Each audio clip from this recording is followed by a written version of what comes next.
નમસ્કાર। ચૈત્ર માસમાં મીઠા વગરનું ખાવાનો મહિમા છે, કેમ ખબર છે? આવો જાણીએ।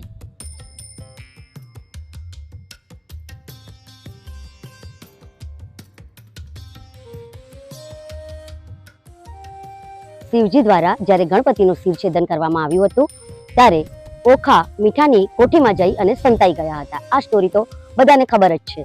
જો છતાં તમે ના જાણતા હો તો મને મેસેજથી જણાવજો। હું નેક્સ્ટ એપિસોડમાં કે એના પછીના એપિસોડમાં તમને ચોક્કસ એના વિશે જણાવીશ। જ્યારે એક વખત ભોળાનાથે ગણપતિજીનું શિર છેદી નાખ્યું હતું ત્યારે ઓખા જે એમના દીકરી હતા તે મીઠાની કોઠીમાં જઈ અને સંતાઈ ગયા હતા। જ્યારે પાર્વતીએ એમને શોધવા માટે કોશિશ કરી, ઓખા ઓખા કહી અને બૂમ પાડી 2 થી 3 વખત, ત્યારે ઓખા ધ્રુજતા ધ્રુજતા મીઠાની કોઠીમાંથી બહાર આવ્યા। ઓખાને મીઠાની કોઠીમાં સંતાયેલા જોઈ અને પાર્વતી માતાએ તેમને કીધું કે તમને ભાઈનું શિરછેદન થયું એ સમાચાર મને આવીને કયા નહીં, બહાર યુદ્ધ ચાલી રહ્યું છે એ સમાચાર પણ તમે આવીને મને કયા નહીં, આવું દુઃસાહસ તમે કર્યું અને ઉપરથી જઈ અને સંતાઈ ગયા, માટે હું તમને શ્રાપ આપું છું કે તમે આવતા જન્મે રાક્ષસ કુળમાં અવતરશો। આના પર ઓખાને ખૂબ પસ્તાવો થયો અને ધ્રુજવા લાગ્યા કે માં, તું મારી માં છે, માં થઈને મને આવો મોટો શ્રાપ આપીશ? આના પર પાર્વતીજીએ કીધું, મારો શ્રાપ તો મિથ્યા નહીં થઈ શકે, પણ હા, હું તમને ચોક્કસ એટલું કહું છું કે તમે જન્મશો એક રાક્ષસ કુળમાં, પણ તમને પરણશે કોઈ દેવ। અને આટલા માટે જ ઓખાનો બીજો જન્મ રાક્ષસ કુળમાં બાણાસુર રાજાને ત્યાં થયો।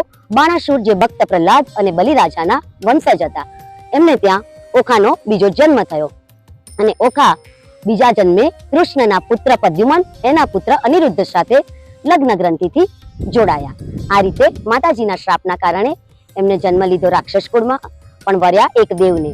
અને માતાજીના વરદાનના કારણે ચૈત્ર માસમાં તમે એક વખત મીઠા વગરનું 7 દિવસ 30 દિવસ મીઠા વગરનું તમારે ખાવું જોઈએ અને ઓખાનો મહિમા સાંભળવો જોઈએ, તો તમને સ્વપ્નમાં બી તાવ તર્યો આવતો નથી, એવું માતાજીનું વરદાન છે।